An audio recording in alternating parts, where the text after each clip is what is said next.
Nunca mais voltem.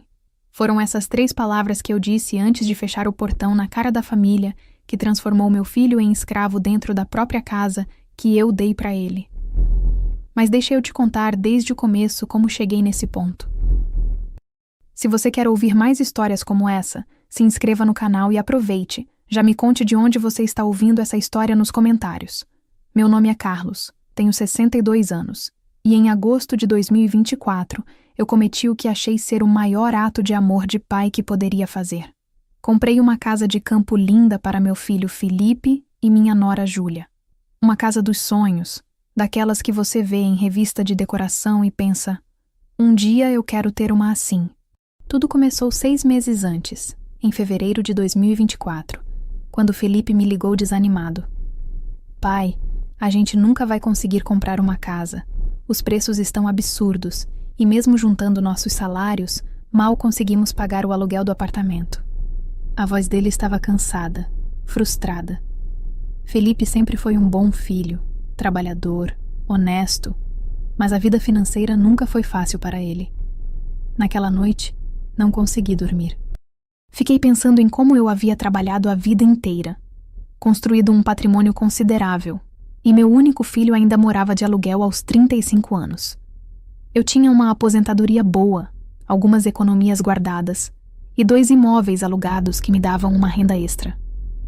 Por que não usar esse dinheiro para ajudar meu filho a realizar o sonho da casa própria? Na semana seguinte, comecei a procurar imóveis. Não queria algo na cidade, com todo aquele barulho e poluição. Queria algo especial, um lugar onde Felipe pudesse criar uma família, ter paz, viver com dignidade. Foi quando encontrei a propriedade perfeita.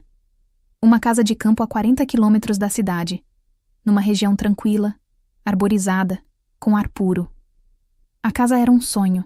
Tinha 3 quartos espaçosos, 2 banheiros completos, uma sala ampla com lareira, cozinha moderna toda equipada, e uma área externa com jardim enorme, churrasqueira e até um pequeno pomar com árvores frutíferas.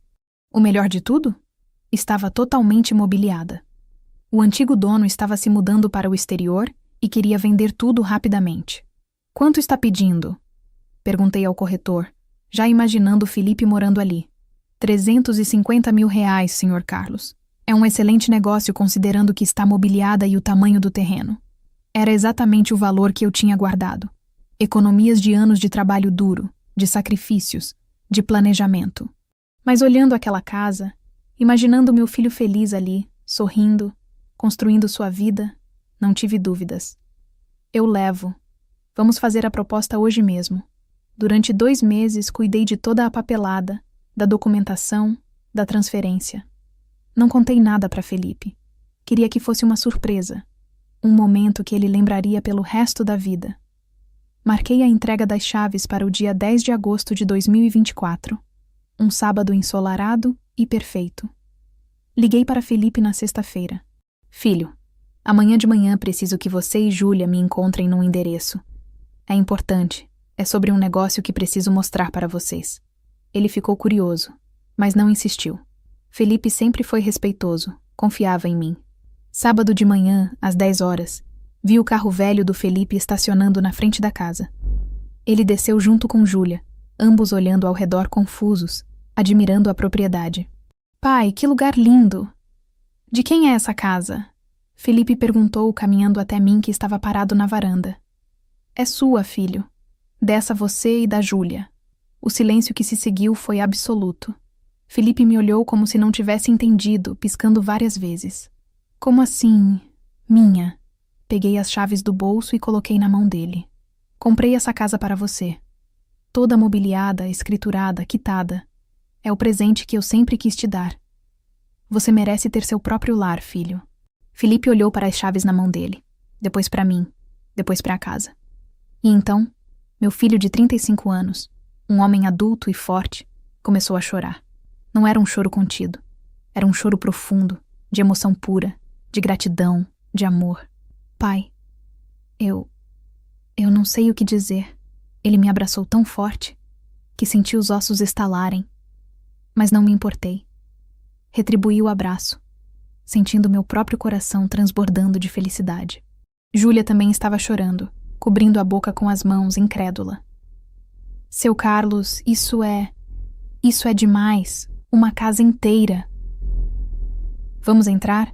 Quero que conheçam cada cantinho, eu disse, enxugando minhas próprias lágrimas discretamente. Passamos a manhã inteira percorrendo cada cômodo. Felipe não parava de sorrir, tocando as paredes, experimentando os sofás, abrindo as torneiras da cozinha como uma criança com um brinquedo novo. Pai, olha só essa churrasqueira. A gente pode fazer churrasco todo fim de semana. E esse quarto aqui pode ser do nosso futuro filho. Júlia estava igualmente encantada, fotografando tudo, já planejando onde colocaria cada coisa, que cortinas compraria, como decoraria. Ela parecia genuinamente feliz, e isso me deixou tranquilo. Eu queria que meu filho fosse feliz ao lado dela. Pai, como vou te agradecer por isso? Você trabalhou a vida inteira para ter esse dinheiro, e está dando tudo para mim. Felipe disse quando estávamos sozinhos no jardim, enquanto Júlia explorava o pomar. Filho, eu trabalhei a vida inteira pensando em deixar algo para você. De que adianta ter dinheiro guardado se não posso ver você feliz agora? Aproveita essa casa, constrói sua família aqui, seja feliz. Esse é o único agradecimento que preciso. Ele me abraçou novamente e eu senti que havia tomado a decisão certa. Meu filho tinha finalmente seu próprio lar, um lugar onde poderia construir seu futuro com dignidade e segurança. Quando eles foram embora naquela tarde, prometendo voltar na semana seguinte para começar a mudança, eu olhei para aquela casa linda e senti uma paz profunda. Tinha dado ao meu filho o melhor presente que um pai poderia dar. Mas o que eu não sabia, o que eu não poderia imaginar nem nos meus piores pesadelos, era que aquele presente de amor se transformaria, em poucas semanas, no cenário da maior humilhação que meu filho já enfrentou na vida. Felipe e Júlia se mudaram para a casa de campo no dia 24 de agosto de 2024. Uma sexta-feira chuvosa, mas cheia de esperança. Eu ajudei com a mudança, carregando caixas, organizando móveis, vendo meu filho finalmente instalado em seu próprio lar. Quando fui embora naquela noite, deixei os dois jantando à luz de velas na sala nova, rindo e planejando o futuro. 2 semanas se passaram. Eu ligava para Felipe regularmente para saber como estava na adaptação à casa nova, se estava tudo bem, se precisavam de alguma coisa. Ele sempre respondia que estava tudo ótimo, mas sua voz tinha algo diferente. Parecia cansado, meio distante. Atribuí isso ao cansaço da mudança e da rotina de trabalho com a distância maior até a cidade. Na terça-feira, 10 de setembro, meu celular tocou às 8 da noite. Era a Júlia. Seu Carlos, boa noite. Tudo bem? A voz dela estava estranhamente animada, quase ansiosa. Oi, Júlia. Tudo bem, sim. Felipe está aí? Está sim, mas na verdade eu queria falar com o senhor primeiro, se o senhor não se importa. Um alarme tocou na minha cabeça, mas mantive o tom calmo. Claro, pode falar. Olha, seu Carlos, é o seguinte. Meus pais estão passando por uma situação muito difícil. Eles perderam o apartamento onde moravam porque o proprietário vendeu o imóvel e o novo dono quer reformar tudo. Eles têm que sair até o fim do mês e não têm para onde ir. Eu já não gostava do rumo daquela conversa. Entendo. E eles não têm outro lugar, nenhum familiar que possa ajudar? Não, seu Carlos. Minha irmã Priscila mora num kitnet minúsculo, não tem espaço. E meus pais não têm condições de pagar aluguel de outro lugar agora, porque o dinheiro que tinham guardado foi usado numa emergência médica do meu pai há alguns meses. Houve uma pausa. Eu sabia exatamente o que viria a seguir. Então eu estava pensando, a gente tem 3 quartos aqui na casa, tem bastante espaço, e são meus pais, sabe? Não posso deixar eles na rua. Queria pedir permissão para eles morarem com a gente por uns meses, só até conseguirem se reorganizar financeiramente. Mas senti um aperto no peito. Aquela casa era para Felipe e Júlia construírem sua vida, sua família. Não era para virar pensão para sogros. Júlia, entendo sua preocupação com seus pais, mas essa casa foi um presente para você e o Felipe. Vocês precisam de privacidade, de espaço para crescer como casal. Ter sogros morando junto pode complicar muito as coisas. Eu sei, seu Carlos, eu sei. Mas é temporário, juro. Só uns 3, 4 meses no máximo. Meus pais são tranquilos, não vão atrapalhar. E seria tão importante para mim poder ajudar eles nesse momento difícil. A voz dela estava embargada agora, claramente emocionada ou fingindo estar. Eu não conseguia saber ao certo. E o Felipe? O que ele acha disso? Houve uma pausa reveladora. Ele está pensando ainda. Por isso eu quis falar com o senhor primeiro. Eu sei que o senhor tem influência sobre ele. E se o senhor disser que está tudo bem, ele vai aceitar numa boa. Então era isso. Ela queria usar minha autoridade como pai para pressionar Felipe a aceitar algo que ele claramente não queria. Senti raiva, mas me controlei. Júlia, essa decisão tem que ser do Felipe. É a casa dele, a vida dele. Se ele não está confortável com a ideia, você precisa respeitar isso. Mas, seu Carlos, são meus pais. O senhor não faria o mesmo se fossem seus pais? Era um argumento manipulativo, mas eficaz. Suspirei. Júlia, eu entendo sua situação, mas estou te alertando. Sogros morando na mesma casa que o casal quase nunca dá certo. Cria atrito, invade privacidade, gera conflitos.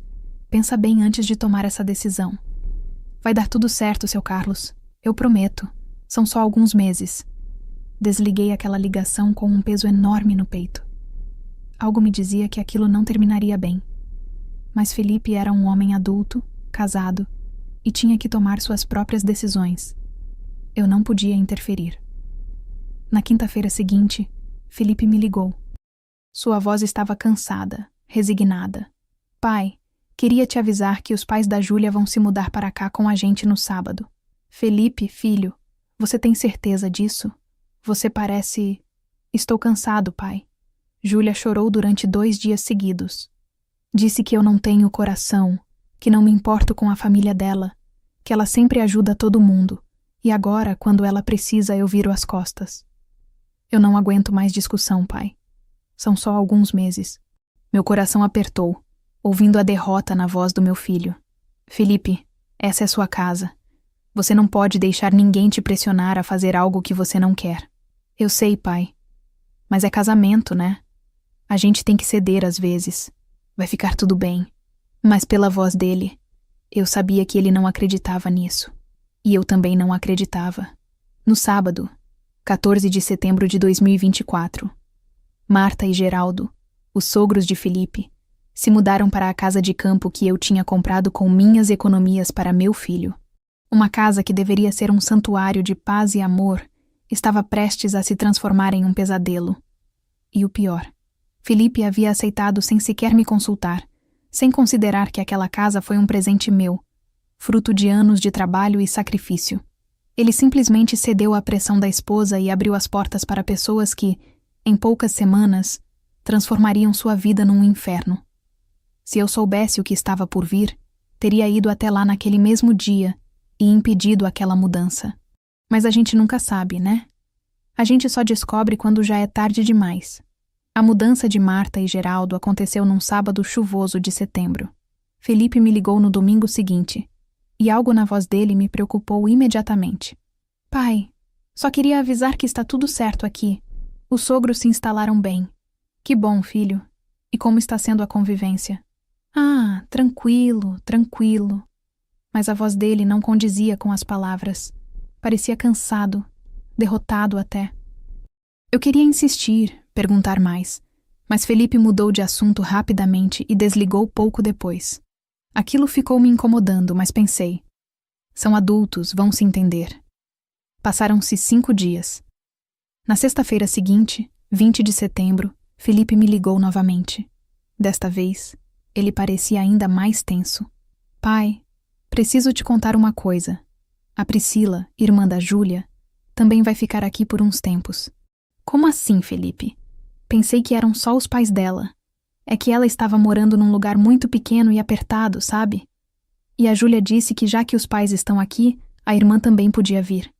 É só temporário, até ela conseguir um lugar melhor. Senti a raiva subir. Felipe, essa casa tem 3 quartos. Você, Júlia, os sogros e agora a cunhada? Vocês vão morar onde? A gente se ajeita, pai. Não tem problema. Não tem problema?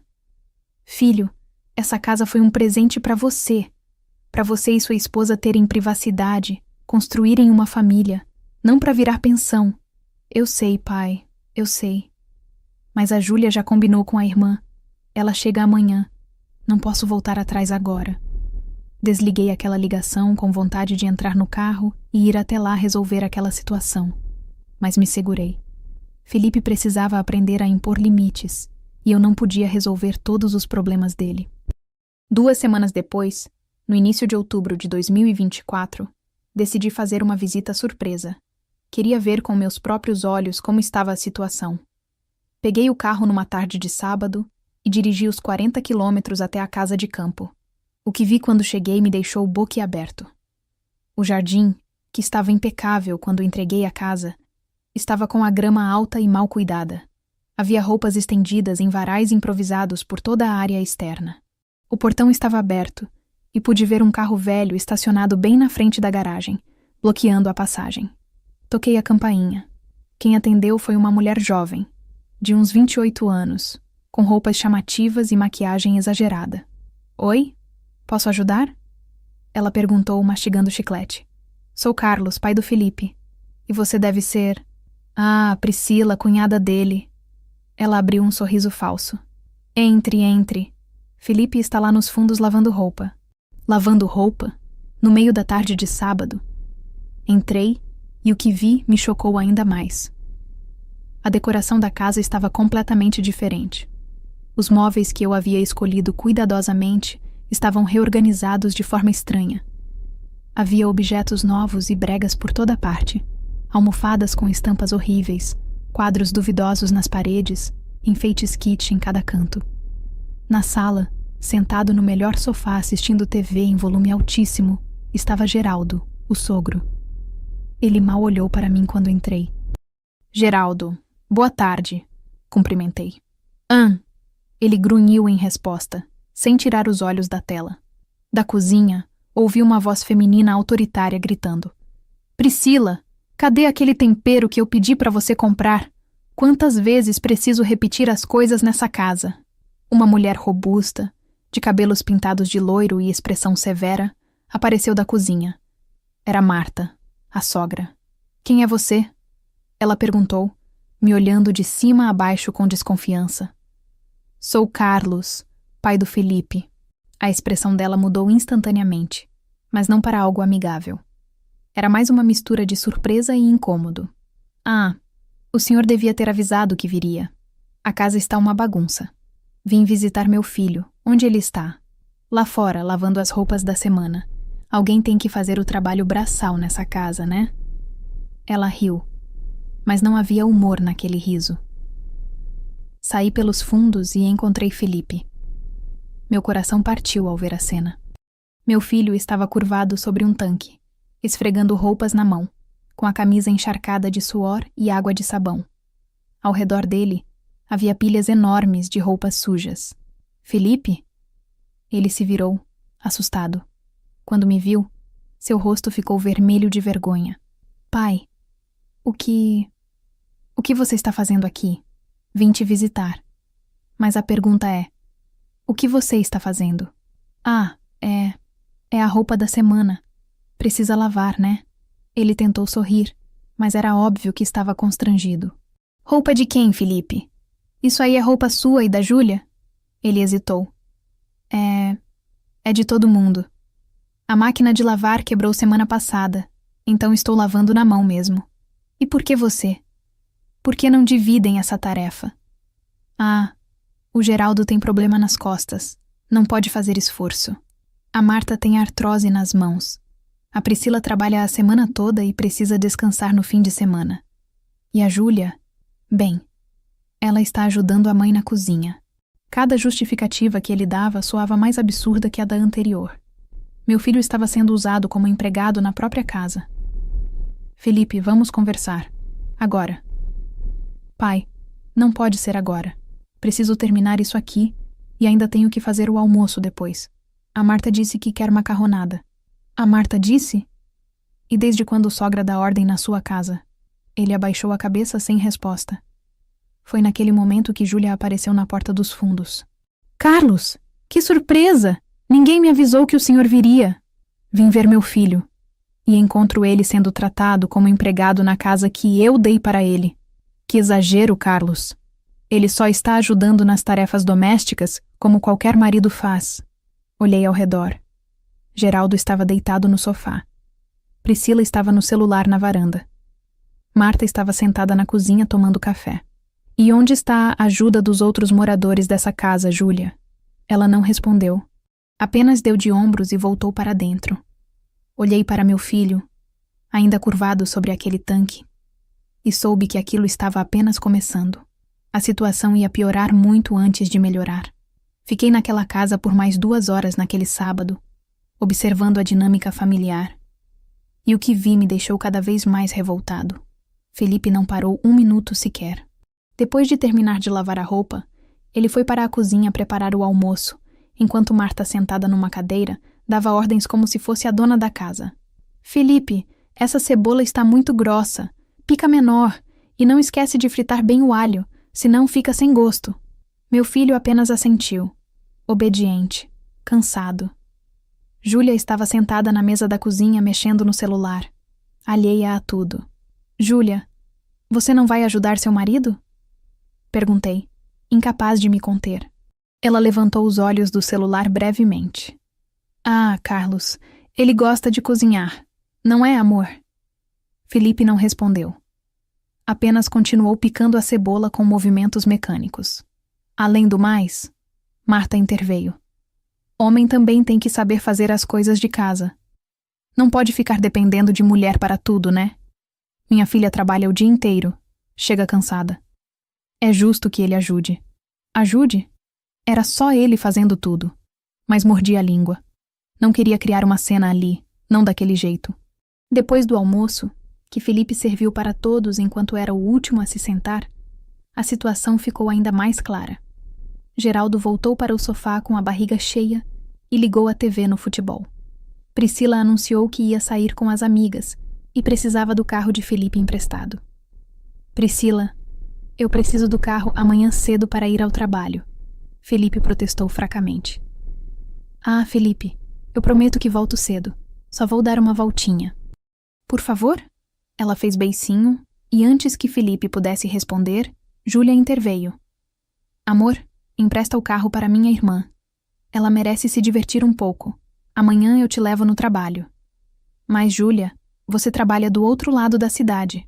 Vai ser um desvio enorme. Família ajuda família, Felipe. Marta disse da sala, mesmo sem estar participando da conversa. Ou você não tem espírito familiar? Felipe entregou as chaves para Priscila, derrotado.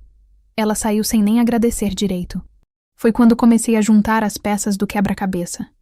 Aquilo não era apenas sobre moradia temporária. Era exploração descarada.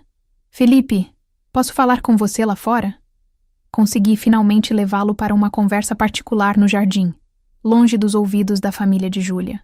Filho, o que está acontecendo aqui? Isso não é normal. Pai, é só uma fase. Eles vão sair logo, logo. Felipe, olha para mim. Você está feliz? Você parece exausto. Ele desviou o olhar. Estou cansado, sim. Mas é porque... Bem, além das coisas da casa, eu estou fazendo muitas horas extras no trabalho. Por quê? Ele hesitou antes de responder. Porque as contas aumentaram muito, pai. Agora são 5 pessoas morando aqui. A conta de luz triplicou. O gás acaba toda semana. A comida... Deus, a comida... Eu gasto quase 3.000 reais por mês só em supermercado. E os sogros? Eles não contribuem com nada? O Geraldo está recebendo auxílio-doença por causa do problema nas costas, mas é pouco. E a Marta... Bem, ela nunca trabalhou. Sempre foi dona de casa. E a Priscila? Ela trabalha, mas o salário dela é baixo.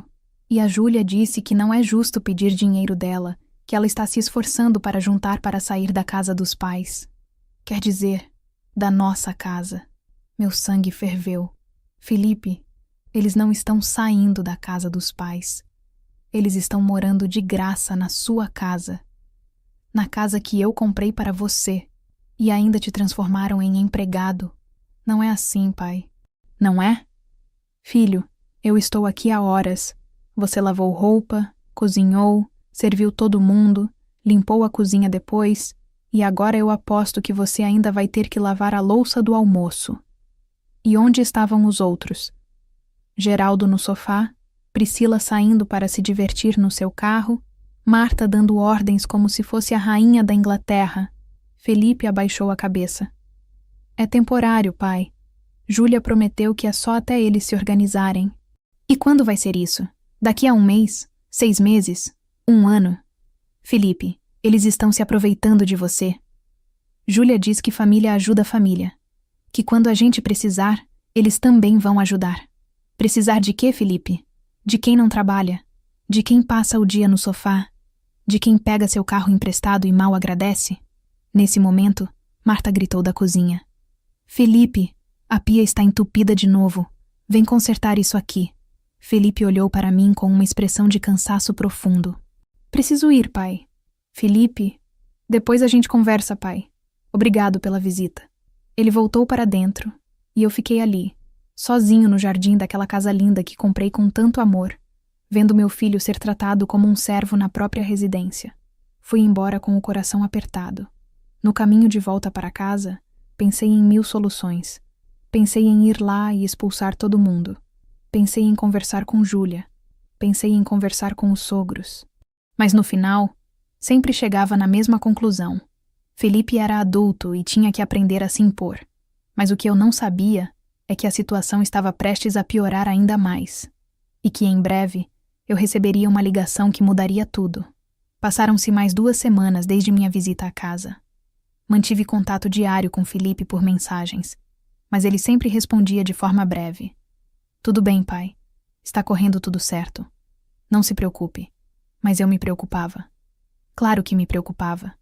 Era sexta-feira, 18 de outubro de 2024, quando aconteceu o episódio que finalmente fez tudo desmoronar. Eu só soube dos detalhes depois, mas preciso contar exatamente como foi. Naquela manhã, Marta anunciou que iria receber algumas amigas para um almoço na casa. Não pediu permissão a Felipe ou Júlia, simplesmente anunciou. E mais, disse que Felipe teria que cozinhar para todas. São apenas 4 amigas minhas, Felipe. Nada muito elaborado. Só uma macarronada, uma salada, um frango assado. Você se vira bem na cozinha, ela disse enquanto tomava café tranquilamente na mesa que meu dinheiro pagou. Marta, hoje é sexta-feira. Eu trabalho até às 5 da tarde. Não vou ter tempo de preparar um almoço para 6 pessoas. Felipe protestou, pela primeira vez mostrando alguma resistência. Então você pede dispensa mais cedo no trabalho. Essas minhas amigas são importantes, Felipe. Faz tempo que não as vejo, e eu prometi um almoço caseiro. Você não vai me fazer passar vergonha, vai? Júlia, que estava presente, não disse nada. Apenas continuou mexendo no celular, indiferente ao desespero do próprio marido. Felipe acabou cedendo. Ligou para o chefe, inventou uma desculpa médica e saiu do trabalho ao meio-dia para correr até o supermercado, comprar os ingredientes com o próprio dinheiro e voltar para casa preparar o almoço. Às 2 da tarde, as 4 amigas de Marta chegaram. Mulheres de meia idade, arrumadas, conversando alto e rindo. Elas se acomodaram na mesa de jantar que eu havia escolhido pessoalmente quando comprei aquela casa, e Felipe começou a servir a comida. Quem é esse rapaz? Uma das amigas perguntou a Marta, observando Felipe trazer as travessas. Ah, esse é o Felipe, meu genro, o marido da Júlia. Marta respondeu com um tom casual, quase desdenhoso. Que dedicado, cozinhando para as visitas num dia de sexta-feira, outra amiga comentou. Marta riu. Dedicado? Ah, querida, ele não tem muita escolha. Afinal, foi o pai dele que comprou essa casa para ele. Ele sozinho nunca conseguiria comprar nada assim. Felipe, que estava voltando para a cozinha, congelou. As palavras de Marta ecoaram pela sala de jantar. Sério? O pai comprou a casa? Uma das amigas perguntou, interessada demais na informação alheia. Comprou. Meu genro já tem 35 anos e nunca conseguiu juntar dinheiro para comprar a própria casa. O pai dele teve pena e deu essa propriedade de presente. Pelo menos serviu para algo, né? Agora eu e o Geraldo temos onde morar. As amigas riram, mas era um riso desconfortável. O tipo de riso que as pessoas dão quando alguém fala algo inapropriado, mas elas não sabem como reagir. Felipe voltou para a cozinha, o rosto vermelho de humilhação. Júlia estava lá, e ele esperava que ela tivesse ouvido, que fosse defender o marido. Mas ela apenas pegou uma garrafa de suco da geladeira e voltou para a sala como se nada tivesse acontecido. E não é só isso. Marta continuou, animada com a atenção que estava recebendo. Ele faz tudo aqui em casa. Cozinha, limpa, lava roupa. A Júlia teve sorte de encontrar um marido tão prestativo. Embora entre nós, eu acho que minha filha merecia alguém mais forte, mais provedor, entende? Mãe. Júlia finalmente protestou, mas era um protesto fraco, sem convicção. Ah, filha, estou só falando a verdade. Você é linda, inteligente, trabalha. Poderia ter escolhido melhor. Mas fazer o quê, né? Amor é cego, como dizem. Mais risadas. Algumas constrangidas, outras genuinamente cruéis. Felipe estava parado na cozinha, segurando a bancada com força, tentando controlar as lágrimas que queimavam em seus olhos. Tudo pelo que ele havia trabalhado, todo o seu esforço, toda a sua dedicação, estava sendo ridicularizado por aquela mulher que ele havia acolhido em sua casa por bondade. E olha que o pai dele é um homem de posses.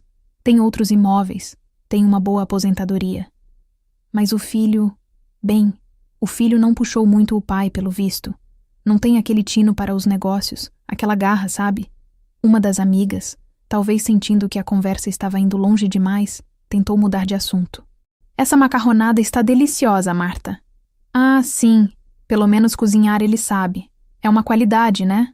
Tem marido por aí que não sabe nem fritar um ovo. O meu Felipe pelo menos serve para isso. Foi a gota d'água. Felipe largou o pano de prato que estava segurando e saiu pela porta dos fundos, caminhando rápido até o banheiro mais distante da casa. Trancou-se lá dentro e desabou. Sentado no chão frio do banheiro, encostado na parede, meu filho chorou como não chorava há anos. Chorou pela humilhação. Chorou pela falta de respeito. Chorou porque sua própria esposa não o havia defendido. Chorou porque estava preso numa situação que ele não sabia como sair. Ali, naquele banheiro, na casa que deveria ser seu santuário, mas havia se tornado sua prisão, Felipe finalmente entendeu. Ele precisava de ajuda.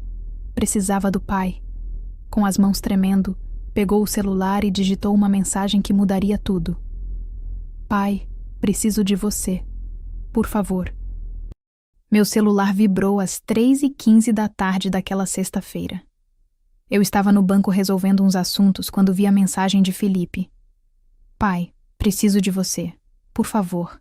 Meu coração disparou imediatamente. Felipe nunca pedia ajuda. Nunca. Ele era orgulhoso, independente. Sempre quis resolver as coisas sozinho. Se estava pedindo ajuda, era porque a situação estava crítica. Liguei para ele na mesma hora. Tocou várias vezes antes dele atender. E quando atendeu, ouvi apenas um sussurro abafado. Pai? Felipe? O que aconteceu? Onde você está? Estou no banheiro, trancado. Não posso falar alto. Meu sangue gelou. Filho, o que está acontecendo? Você está em perigo? E então ouvi soluços. Meu filho de 35 anos, um homem adulto, estava chorando do outro lado da linha. Não era um choro contido. Era um choro desesperado, quebrado, de quem chegou no limite.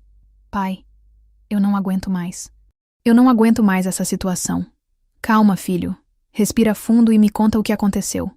Entre soluços e pausas para respirar, Felipe começou a desabafar. Contou sobre o almoço que Marta o obrigou a preparar. Contou sobre ter que sair mais cedo do trabalho. Contou sobre as amigas dela na sala. E então, com a voz quebrada de humilhação, repetiu cada palavra cruel que Marta havia dito sobre ele. Ela disse que eu sou fraco, pai. Disse que eu não sirvo para nada além de cozinhar. Disse que você teve pena de mim e por isso comprou a casa. Disse que a Júlia merecia alguém melhor, alguém mais provedor. E as amigas dela riram, pai. Riram de mim. Senti a raiva explodir dentro de mim como um vulcão. Aquela mulher que estava morando de graça na casa que eu comprei tinha a audácia de humilhar meu filho na frente de estranhos? E a Júlia, ela estava lá? Estava. Ela ouviu tudo e não disse nada. Não me defendeu. Fingiu que não estava acontecendo nada. Felipe, me conta uma coisa. Desde quando essa situação está assim? Desde quando você se tornou empregado na sua própria casa? E então, nos próximos 20 minutos, Felipe me contou tudo. Absolutamente tudo. Contou que acordava às 5 da manhã para preparar café para todos antes de ir trabalhar. Contou que quando chegava em casa às 7 da noite, encontrava a pia cheia de louça e a cozinha suja porque ninguém mais sabia cozinhar como ele. Contou que lavava as roupas de 5 pessoas, limpava a casa inteira nos fins de semana, fazia compras, pagava todas as contas. E eles, pai? O Geraldo passa o dia inteiro no sofá assistindo TV e bebendo cerveja. A Priscila sai todo dia depois do trabalho, volta de madrugada, dorme até tarde no fim de semana. A Marta fica dando ordens o dia inteiro como se fosse a dona da casa. E a Júlia? A Júlia diz que família ajuda família, que eu preciso ser mais compreensivo, que é só temporário. Há quanto tempo eles estão aí, Felipe? Vai fazer 2 meses, pai. 2 meses. E não mostram nenhum sinal de querer sair. Ontem a Marta comentou que está pensando em trazer o cachorro dela para morar aqui também. Um cachorro? Felipe, isso já passou de todos os limites. Eu sei, pai. Eu sei, mas eu não sei o que fazer. Toda vez que tento falar com a Júlia, ela chora. Diz que eu não tenho coração, que quero colocar a família dela na rua, que eu sou egoísta. E eu me sinto culpado, pai. Me sinto culpado por querer minha casa de volta, minha privacidade de volta, minha vida de volta. Felipe, escuta bem o que vou te dizer. Você não tem nada para se sentir culpado. Essa casa foi um presente meu para você e sua esposa construírem uma vida, não para virar pensão de família. Mas o que eu faço, pai? Como eu saio dessa situação? Respirei fundo, pensando rapidamente. Tinha que agir. E tinha que agir rápido antes que aquela situação destruísse completamente meu filho.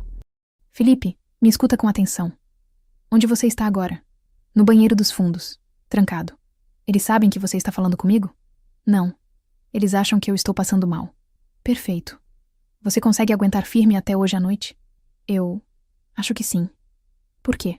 Porque eu vou resolver isso, filho. Hoje mesmo. Vou pegar o carro agora e estou aí em menos de 1 hora.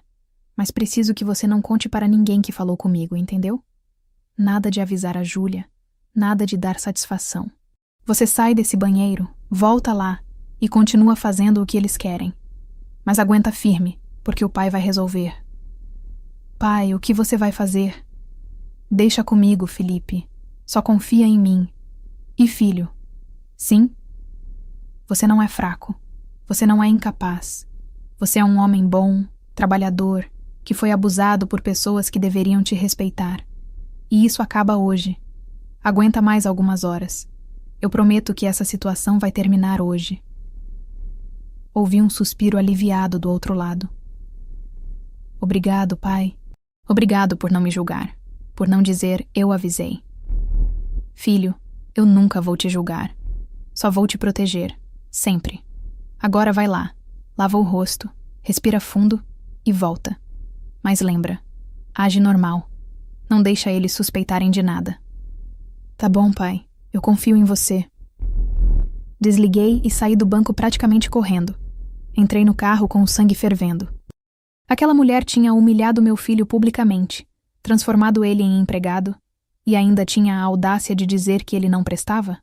Dirigi pelos 40 quilômetros até aquela casa de campo com apenas um pensamento na cabeça. Justiça. Meu filho ia ter sua dignidade de volta, nem que eu tivesse que arrastar aqueles parasitas para fora com minhas próprias mãos. Dirigi aqueles 40 quilômetros como nunca havia dirigido antes. Cada minuto parecia uma eternidade. Minha mente fervilhava com raiva, indignação e uma necessidade profunda de proteger meu filho. Às 4:30 da tarde, finalmente avistei a entrada da propriedade. O portão estava escancarado. Nem isso eles se preocupavam em manter fechado. Estacionei o carro na rua e caminhei até a entrada. A visão que tive me fez parar por um segundo, apenas observando, absorvendo a cena que comprovava tudo o que Felipe havia me contado. O jardim que eu mantinha impecável quando visitei pela última vez agora estava ainda pior. Havia lixo acumulado num canto, sacolas plásticas voando com o vento, e o que antes era um gramado verde e bem cuidado, agora parecia um terreno abandonado. As janelas estavam todas abertas, e eu podia ouvir o som alto de uma televisão vindo da sala. Subi os degraus da varanda devagar, tentando controlar minha respiração. A porta principal estava entreaberta. Simplesmente aberta, como se segurança não fosse uma preocupação. Empurrei-a gentilmente e entrei. O primeiro impacto foi o cheiro. A casa cheirava a comida velha, lixo não recolhido e mofo. Aquela casa que entreguei impecável, perfumada, perfeita, agora tinha um odor que me revirou o estômago. Como conseguiram degradar tanto em tão pouco tempo? Da sala vinha o som ensurdecedor de um jogo de futebol. Caminhei até lá e vi Geraldo. Ele estava esparramado no sofá novo que eu havia comprado com meu dinheiro. Os pés descalços em cima da mesa de centro, cercado por latinhas vazias de cerveja. Ele usava apenas uma bermuda e uma camiseta manchada, e a barriga avantajada subia e descia enquanto ele gritava com a televisão. "Juiz ladrão! Isso foi pênalti!" Ele berrou para a TV, nem percebendo minha presença. Olhei ao redor da sala. Os móveis bonitos que escolhi estavam cobertos de sujeira. Havia roupas jogadas no encosto das cadeiras, pratos sujos empilhados em cantos, revistas velhas espalhadas pelo chão. Era como se um furacão tivesse passado por ali e ninguém se importasse em arrumar. Então ouvi a voz dela. Marta. "Felipe, essas panelas não vão se lavar sozinhas. E você esqueceu de esfregar o fundo. Eu não criei minha filha para casar com um relaxado." Segui a voz até a cozinha, e o que vi me fez cerrar os punhos com força. Felipe estava na pia, curvado sobre uma montanha de louça suja. Ele usava uma camiseta encharcada de água e suor, as mangas arregaçadas até os cotovelos, os braços vermelhos de tanto esfregar.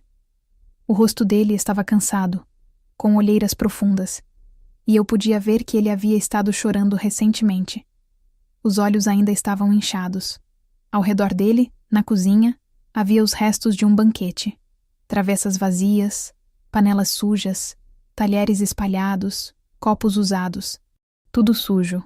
Tudo para ele lavar sozinho. E Marta?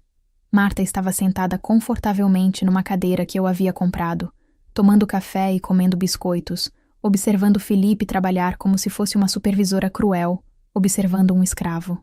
"Esfrega mais forte aí no canto da panela. Tá vendo? Ainda tem gordura. Minha filha não merece comer em panela mal lavada." Felipe apenas assentiu, exausto demais para discutir, e continuou esfregando. Foi quando ela me viu. Marta levantou os olhos e encontrou meu olhar na porta da cozinha. Por um segundo, ela pareceu assustada, mas rapidamente recompôs a expressão para algo entre surpresa e falsa cordialidade. "Ah, tem alguém aí? Quem é você?" Dei um passo para dentro da cozinha, meus olhos alternando entre meu filho destruído e aquela mulher que o estava destruindo. "Sou Carlos, o pai de Felipe, o dono desta casa." A palavra dono saiu com ênfase e vi Marta piscar rapidamente, processando. Felipe se virou da pia, os olhos arregalados. Ele não esperava que eu chegasse tão rápido. "Ah, seu Carlos!" Marta levantou da cadeira num pulo, limpando as migalhas da boca e tentando arranjar o cabelo. "Que surpresa! O senhor devia ter avisado que viria. A casa está uma bagunça, né, Felipe?" Ela jogou a culpa no meu filho, como se a bagunça fosse responsabilidade dele. "Vejo que está mesmo", respondi friamente, olhando ao redor da cozinha devastada. "É que hoje tivemos um almoço aqui, sabe como é? Recebi umas amigas. Foi tudo muito corrido, mas o Felipe está dando conta. Não é meu genro?" Ela deu um tapa falso no ombro de Felipe, que permaneceu rígido. "Felipe", eu disse, ignorando completamente Marta. "Podemos conversar?" Marta se adiantou. "Ah, mas ele ainda não terminou a louça. E depois tem que..." "Não perguntei para você." Cortei. Minha voz saindo mais dura do que pretendia. "Estou falando com meu filho." O silêncio que se seguiu foi tenso. Marta ficou de boca aberta, claramente não acostumada a ser contrariada. Felipe largou a esponja na pia e secou as mãos num pano sujo. Claro, pai. Vamos lá para fora. Mas Felipe, Marta protestou. A louça pode esperar, eu disse, minha voz carregada de autoridade. Aliás, pode esperar você lavar. Ou sua filha. Ou o Geraldo que está aí na sala assistindo futebol. Marta ficou vermelha, mas não respondeu. Felipe passou por ela e me seguiu até a área externa. Quando estávamos sozinhos, longe de ouvidos curiosos, coloquei minha mão no ombro do meu filho e olhei em seus olhos cansados. Filho, isso acaba hoje. Agora. Felipe me olhou com os olhos cheios de esperança e medo ao mesmo tempo. Pai, o que você vai fazer? Primeiro, vamos ter uma conversa sincera. Aqui mesmo, onde ninguém pode nos interromper. Me conta tudo, desde o começo. E ali, na área externa daquela casa que deveria ser seu refúgio, mas havia se tornado sua prisão, Felipe desabou. Contou com detalhes que não havia compartilhado pelo telefone. Contou sobre como Júlia havia mudado completamente depois que a família dela se mudou. Ela não é mais a mesma pessoa, pai. Antes ela me apoiava, me respeitava.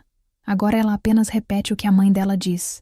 Se eu reclamo de alguma coisa, ela diz que estou sendo egoísta, que família é sagrada, que eu preciso ser mais compreensivo. E, financeiramente, como está a situação? Felipe baixou a cabeça envergonhado. Estou no limite do cheque especial, pai. Tenho 3 cartões de crédito no vermelho. As contas da casa triplicaram, e eu sou o único que paga. O Geraldo disse que vai me ajudar quando receber uns valores atrasados, mas já faz 2 meses que ele diz isso. E a Priscila? Ela trabalha, mas nunca tem dinheiro. Todo fim de semana ela sai, vai para baladas, compra roupas. Ontem ela me pediu dinheiro emprestado para fazer as unhas. Quando eu disse que não tinha, ela reclamou com a Júlia, e a Júlia ficou brava comigo. Eu respirei fundo, tentando controlar a raiva que crescia dentro de mim. Felipe, você sabe que isso não pode continuar, não sabe? Eu sei, pai, mas eu não sei como resolver. Toda vez que menciono o assunto de eles saírem, a Marta chora, diz que eu quero deixar eles na rua, que sou um genro cruel. E a Júlia fica do lado deles, pai. Sempre. Foi quando ouvimos passos. Júlia apareceu na porta dos fundos, seguida por Marta. Ambas tinham expressões de curiosidade e leve preocupação. Felipe, seu pai ainda está aqui? Pensei que vocês já tivessem conversado, Júlia disse, forçando um sorriso na minha direção. Oi, Carlos. Que surpresa sua visita. Júlia, Marta. Bom, já que vocês estão aqui, acho que podemos ter essa conversa todos juntos. Eu me virei para entrar na casa. Vamos para a sala. Quero que Geraldo e Priscila também participem. Marta franziu a testa. Conversar sobre o quê, exatamente? Sobre a situação desta casa e sobre o futuro de vocês aqui. Entramos na sala. Geraldo continuava no sofá, mas pelo menos havia diminuído o volume da TV. Priscila estava descendo as escadas, recém-acordada apesar de já serem 5 da tarde, usando um roupão curto e chinelos barulhentos. O que está acontecendo? Por que todo mundo está aqui? Priscila perguntou bocejando. Sente-se, ordenei, com uma voz que não admitia contestação. Todos vocês. Havia algo no meu tom que fez até mesmo Geraldo se endireitar no sofá. Marta se sentou numa poltrona, Júlia ao lado da mãe e Priscila se jogou no sofá ao lado do pai. Felipe ficou de pé ao meu lado, tenso. Meu nome é Carlos, para aqueles que ainda não me conhecem direito. Comecei, olhando especificamente para Geraldo e Priscila. Eu sou o pai do Felipe. E mais importante, eu sou o dono desta casa. Marta começou a falar. Bom, tecnicamente o dono é o Felipe, já que o senhor deu para ele. Tecnicamente, interrompi, puxando um envelope do bolso interno do paletó. A casa ainda está registrada em meu nome. Felipe é beneficiário, mas a transferência oficial da propriedade ainda não foi feita. E sabe por quê? Porque eu quis esperar 6 meses para ter certeza de que a casa estava sendo bem cuidada e de que era realmente para o casal, não para qualquer um. O silêncio na sala foi absoluto. Até a TV parecia ter sido silenciada. Marta empalideceu. O que o senhor quer dizer com isso? Júlia perguntou, a voz trêmula. Quero dizer que esta casa é minha. Está em meu nome. E eu tenho plena autoridade legal sobre quem entra e quem sai daqui. Eu abri o envelope e mostrei os documentos da propriedade, todos ainda com meu nome como proprietário único. Viu? Carlos Roberto Ferreira. Este sou eu. Geraldo finalmente falou, a voz grossa e irritada. E qual é o problema? Estamos ajudando nossa filha e nosso genro. Família ajuda a família. Ajudando? Eu ri, mas era uma risada sem humor. Geraldo, me diz uma coisa. Quanto dinheiro você colocou nesta casa desde que chegou aqui? Ele abriu e fechou a boca como um peixe fora d'água. Nada, exatamente. E você, Marta? Quanto ajudou com as contas? Com as compras? Com qualquer coisa? Eu ajudo de outras formas. Eu organizo a casa, dou conselhos, cuido das coisas. Você dá ordens. Corrigi. Você trata meu filho como empregado. Eu ouvi o que você disse sobre ele hoje na frente das suas amigas. Ouvi cada palavra cruel, cada humilhação. Marta ficou branca. Eu não quis dizer nada demais. Foi só conversa. Conversa? Você disse que meu filho é fraco, que não presta, que sua filha merecia alguém melhor. Você riu dele, humilhou ele, debochou do fato de eu ter comprado esta casa para ele. Minha voz estava subindo agora, a raiva vazando através do controle. E você fez isso enquanto morava de graça na casa que eu comprei, comendo a comida que meu filho paga, usando a energia que meu filho paga. Carlos, o senhor está exagerando. Júlia tentou intervir. Exagerando? Me virei para ela. Júlia, seu marido está no limite do cheque especial. Ele tem 3 cartões de crédito no vermelho. Ele trabalha horas extras todos os dias e chega em casa para encontrar uma montanha de louça esperando por ele. E onde você está quando ele precisa? Defendendo ele ou defendendo quem o humilha? Júlia não respondeu. Apenas olhou para baixo. Respirei fundo, tentando me acalmar. Esta situação acaba hoje. Agora. O silêncio que se seguiu às minhas palavras foi pesado, tenso. Todos me olhavam como se estivessem tentando processar o que eu havia dito. Marta foi a primeira a se recuperar, sua voz saindo estridente e defensiva. Carlos, o senhor não pode simplesmente chegar aqui e nos expulsar. Nós temos direitos. Moramos aqui há quase 2 meses. Direitos? Levantei as sobrancelhas. Baseados em quê exatamente? Vocês não pagam aluguel, não contribuem com as contas, não têm contrato de locação. Vocês são visitantes que ultrapassaram a estadia. Mas somos família, Júlia protestou, levantando-se da poltrona.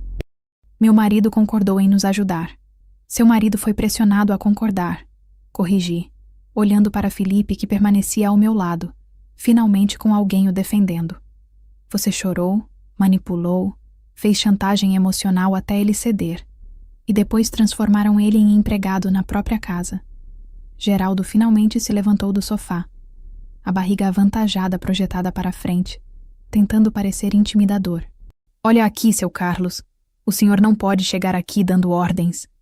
Este é o lar da minha filha. Este é o lar do meu filho, rebati, dando um passo em direção a ele.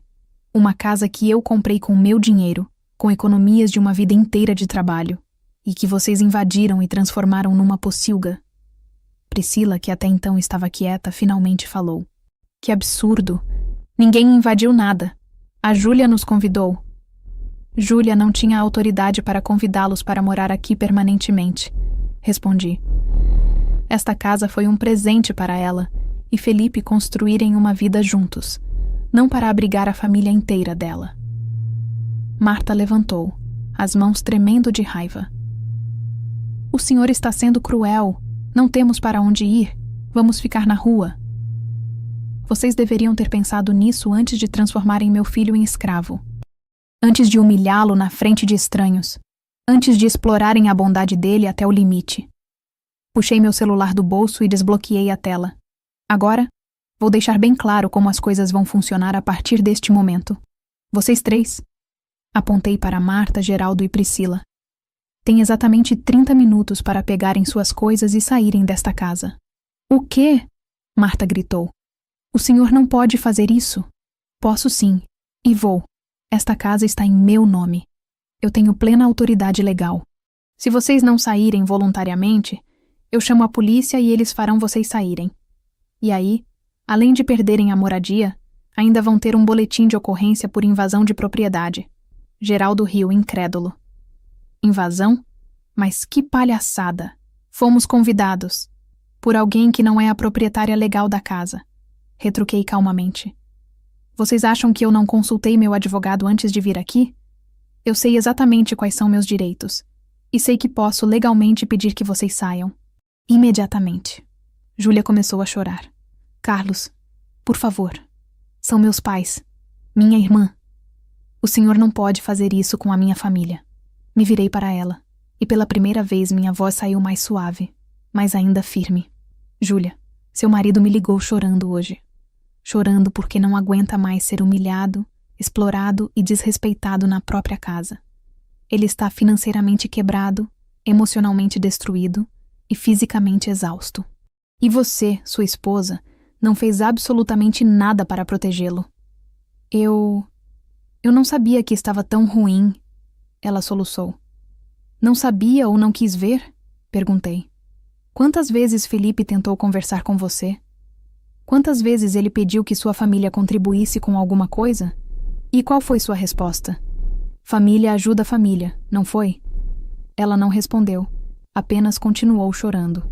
Me virei novamente para Marta, Geraldo e Priscila. 30 minutos. Comecem a arrumar suas coisas. Agora. E se nos recusarmos? Geraldo desafiou, cruzando os braços. Sem tirar os olhos dele, disquei 190 no meu celular e coloquei no viva voz. A ligação começou a chamar. Polícia Militar. Boa tarde. Atendeu uma voz feminina do outro lado. Boa tarde. Gostaria de reportar uma situação de invasão de propriedade. Não! Marta gritou. Não precisa. Nós vamos sair. Vamos sair. Desliguei a ligação antes que a atendente pudesse continuar. Então sugiram que comecem agora. O tempo está correndo. Geraldo resmungou algo incompreensível e foi em direção às escadas. Priscila o seguiu, jogando o cabelo dramaticamente, murmurando "que absurdo" repetidas vezes. Marta ficou parada, olhando para Júlia. Filha, você não vai fazer nada? Vai deixar ele nos expulsar?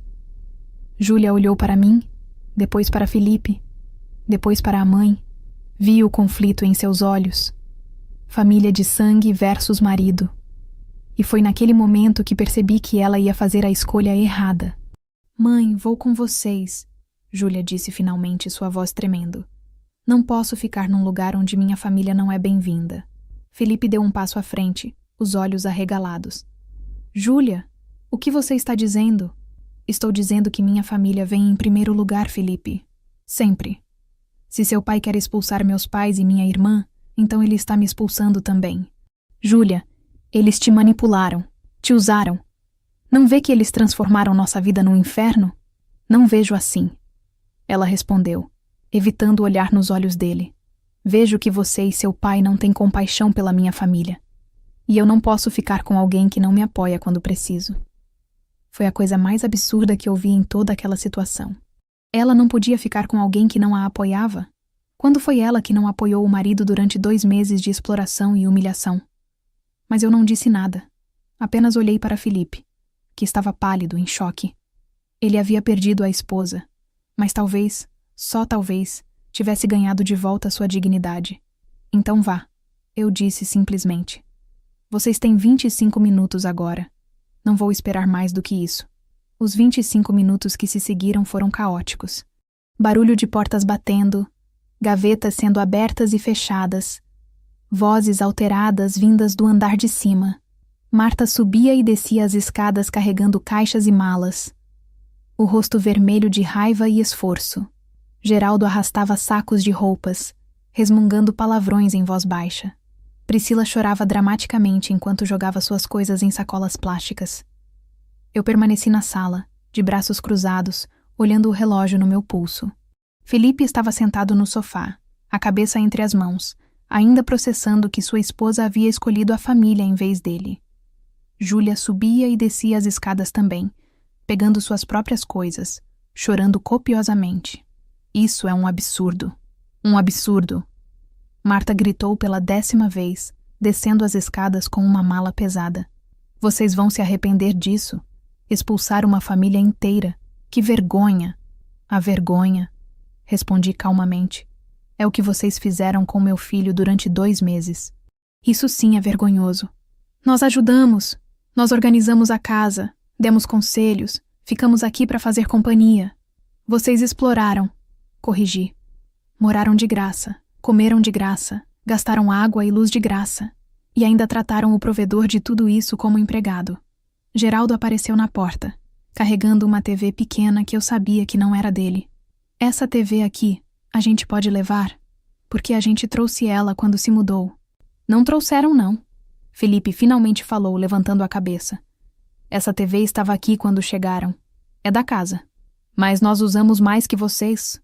Geraldo protestou. Deixa a TV. Agora. Ordenei, sem espaço para negociação. Geraldo resmungou, mas deixou a TV no chão com um baque proposital, claramente tentando quebrá-la.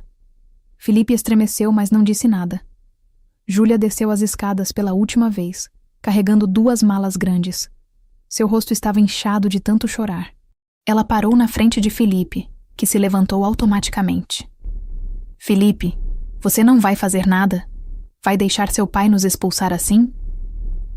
Felipe olhou para ela com uma expressão que misturava tristeza e decepção profundas. Júlia, eu te liguei chorando há 3 semanas dizendo que não aguentava mais. Você me disse que eu estava exagerando. Eu te mostrei as contas que não conseguia pagar. Você me disse para trabalhar mais. Eu te contei sobre as humilhações que sua mãe fazia. Você me disse que eu estava sendo sensível demais. Mas são meus pais, Felipe, minha família. E eu? Eu não sou sua família? Eu não sou seu marido? Aquele que você prometeu amar e respeitar? Júlia não tinha resposta para isso. Apenas continuou chorando. Marta voltou para a sala, dessa vez acompanhada de Priscila. Ambas estavam com malas e sacolas. Júlia, vamos. Não precisamos ficar aqui sendo humilhadas. Espera, eu disse levantando a mão. Antes de irem, precisamos deixar algumas coisas claras. O que mais você quer, Carlos? Marta perguntou exasperada. Já estamos indo embora. Peguei novamente os documentos da casa do bolso. Quero que fique registrado na frente de todos que esta propriedade pertence a mim. Carlos Roberto Ferreira. Está aqui, registrado em cartório com data de agosto de 2024. Felipe é beneficiário, mas a transferência ainda não foi feita. E daí? Geraldo resmungou. E daí que se qualquer um de vocês inventar que tem direito sobre esta casa, que morou aqui tempo suficiente para reivindicar algo, que contribuiu financeiramente, eu tenho todos os comprovantes que provam o contrário. Tenho os comprovantes das contas, todos no nome do Felipe. Tenho o registro de que vocês nunca pagaram 1 centavo sequer. Marta abriu a boca para protestar, mas continuei. E mais, se vocês tentarem processar, assediar ou de qualquer forma perturbar meu filho depois de hoje, eu vou tomar medidas legais cabíveis. Tenho um advogado muito bom e tenho recursos para garantir que vocês não tenham 1 minuto de paz. Está claro? O silêncio que se seguiu foi a resposta que eu precisava. Eles sabiam que não tinham base legal nenhuma. Sabiam que estavam errados. Mas o orgulho não permitia que admitissem. Júlia, Felipe disse mais uma vez, a voz quebrada. Você tem certeza que quer ir? Que quer escolher eles em vez de mim? Do nosso casamento? Júlia olhou para o marido, depois para a mãe, depois de volta para Felipe. Vi em seus olhos o momento exato em que ela tomou a decisão. E era a decisão errada. Eu preciso estar com minha família agora, Felipe. Eles precisam de mim. E eu não preciso? Ela não respondeu. Apenas pegou suas malas e caminhou em direção à porta. Olhei para o relógio. 5 minutos restantes. Sugiro que peguem o que falta e vão embora. Agora. Os últimos 5 minutos foram uma correria frenética. Eles pegaram o que puderam. deixando para trás móveis, alguns objetos pessoais e todo o caos que haviam criado. Quando finalmente todos estavam do lado de fora, com suas malas e sacolas empilhadas na calçada, o sol já estava começando a se pôr, tingindo o céu de laranja e vermelho. Eu e Felipe ficamos na porta observando enquanto eles tentavam organizar tudo. Geraldo estava ao telefone, provavelmente ligando para algum conhecido para pedir abrigo. Priscila continuava chorando. Marta abraçava Júlia, ambas me lançando olhares de puro ódio. Felipe estava ao meu lado, silencioso, processando tudo o que havia acontecido. Ele havia perdido a esposa, mas estava prestes a ganhar de volta algo muito mais importante: sua dignidade, sua paz, sua vida.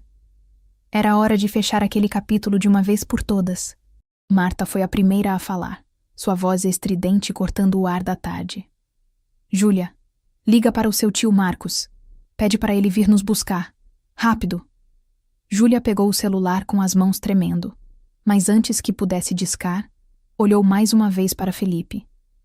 Ele estava parado na porta, ao meu lado, com uma expressão que misturava tristeza, alívio e exaustão profunda. Felipe, última chance, ela disse, a voz embargada. Pede para seu pai deixar minha família ficar. A gente pode conversar, pode estabelecer regras, pode...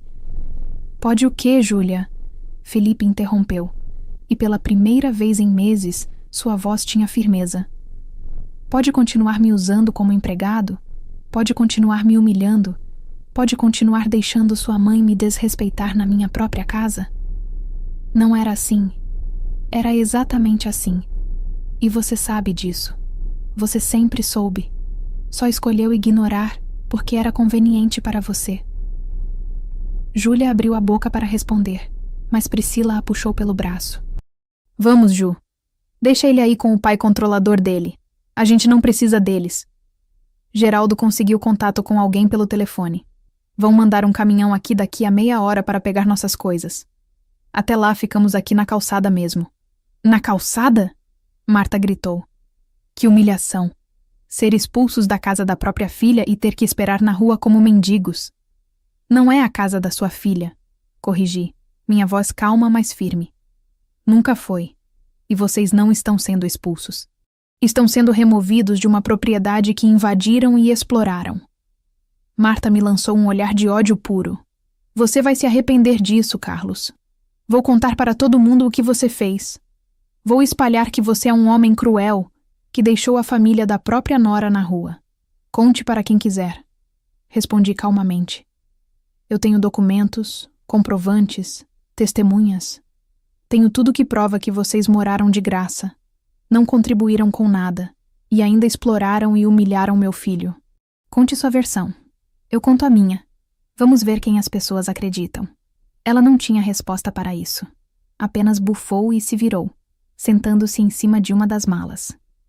Felipe deu um passo à frente, saindo da proteção da porta.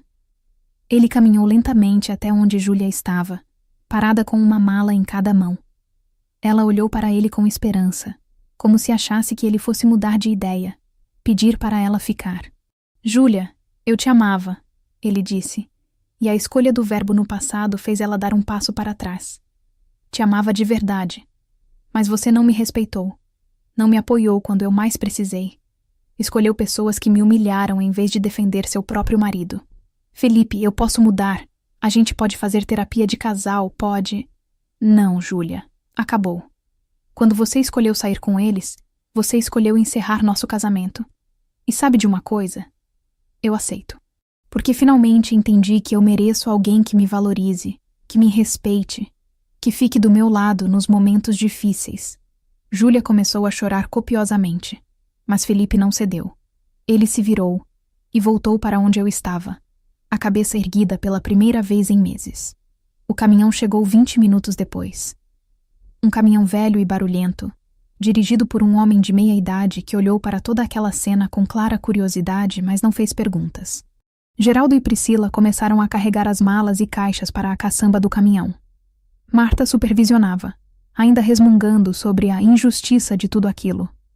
Júlia foi a última a colocar suas malas no caminhão. Ela olhou para a casa uma última vez. depois para Felipe e finalmente para mim. Carlos, eu espero que o senhor esteja feliz, ela disse, a voz carregada de amargura. Destruiu meu casamento, separou uma família. Eu não destruí nada, Júlia, respondi. Vocês destruíram sozinhos quando decidiram transformar bondade em exploração, quando decidiram que respeito e gratidão não eram importantes. Ela não respondeu. Apenas subiu na carroceria do caminhão ao lado das malas. O motor do caminhão roncou, pronto para partir. Marta, Geraldo, Priscila e Júlia estavam todos olhando para nós com expressões que variavam entre raiva, ressentimento e autopiedade. Nenhum deles demonstrava arrependimento genuíno. Nenhum deles parecia entender que haviam levado a situação àquele ponto. Eu caminhei lentamente até o portão da propriedade. Felipe ao meu lado. Parei ali, olhando para aquelas 4 pessoas que haviam causado tanto sofrimento ao meu filho. O caminhão começou a se mover devagar. Foi então que falei. Apenas 3 palavras. 3 palavras simples, mas carregadas de todo o peso do que havia acontecido, de todo o sofrimento que causaram, de todo o desrespeito que demonstraram. Nunca mais voltem. As palavras ecoaram no ar da tarde. Marta abriu a boca para replicar, mas o caminhão já estava se afastando, levando-os para longe daquela propriedade, daquela casa, daquela vida que tentaram roubar do meu filho. Segurei o portão de ferro e, lentamente, fechei-o. O som do trinco encaixando foi como uma pontuação final naquele capítulo doloroso. Do outro lado do portão, eu podia ouvir o som do caminhão se afastando, ficando cada vez mais distante. Me virei para Felipe. Ele estava parado ali, olhando para a casa, os olhos ainda úmidos, mas com algo diferente brilhando neles. Não era mais derrota. Não era mais exaustão. Era esperança. Pai, ele disse, a voz embargada. Obrigado. Obrigado por vir me salvar quando eu não conseguia me salvar sozinho. Abri meus braços e meu filho, esse homem de 35 anos que eu vi nascer, crescer e quase ser destruído, entrou neles e me abraçou forte. Ele chorou no meu ombro, mas eram lágrimas diferentes agora. Eram lágrimas de alívio, de liberdade, de recomeço. Filho, eu disse quando o abraço finalmente se desfez, segurando seu rosto entre minhas mãos. Agora essa casa é sua de verdade. Não vou mais esperar 6 meses. Vou transferir a propriedade para o seu nome na semana que vem. Esta casa é sua, conquistada não pelo meu dinheiro, mas pela sua dignidade recuperada. Mas e se eu não conseguir pagar sozinho? As contas, as despesas... Você vai conseguir. Sem 4 parasitas morando aqui, as contas vão cair pela metade. E mesmo que fique difícil, eu estou aqui. Não para fazer tudo por você, mas para te apoiar quando realmente precisar. Felipe assentiu, limpando as lágrimas do rosto. Entramos na casa juntos. Era a mesma casa que eu havia comprado meses atrás, mas estava diferente agora. Estava bagunçada, suja, maltratada. Mas estava vazia dos exploradores. Estava livre. Vamos limpar tudo isso, eu disse, arregaçando as mangas. Hoje mesmo. Vamos devolver a esta casa a dignidade que ela merece. E amanhã, você começa uma vida nova. Uma vida onde você escolhe quem entra, quem fica e quem merece estar ao seu lado. Felipe sorriu. Pela primeira vez em meses, um sorriso genuíno. Aproveite com quem te valoriza, filho. Esta é sua casa. Seu santuário, seu recomeço. E ali, naquela tarde de outubro de 2024, enquanto limpávamos juntos a bagunça que outros haviam deixado, meu filho aprendeu a lição mais importante da vida. Que bondade não significa aceitar desrespeito, que amor verdadeiro vem com limites saudáveis, e que às vezes, fechar um portão é a única forma de abrir as portas para um futuro melhor.